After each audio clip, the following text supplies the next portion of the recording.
கேள்வி பொருள் தரும் எழுத்துக்களுக்குத்தான் வினா எழுத்துக்கள்னு பெயர்.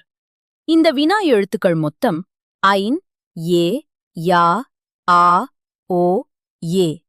ஏ, யா சொல்லின் முதல்ல வரும். உதாரணம்: எங்கு, யாருக்கு, ஆ, ஓ சொல்லின் கடைசில வரும்.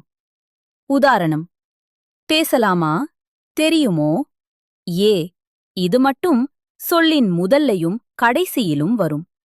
உதாரணம்: ஏன், நீதானே. எது, யார், ஏன் மாதிரி சொற்களில் அதுல இருக்கிற ஏ, யா, ஏ வினா எழுத்துக்களை நீக்கிட்டா மிச்சமுள்ள எழுத்துக்களுக்கு பொருள் இருக்காது. அதாவது வினா எழுத்து சொல்லின் உள்ளே இருந்தே கேள்வி பொருள் தருது. அகவினா. அடுத்து புறவினா.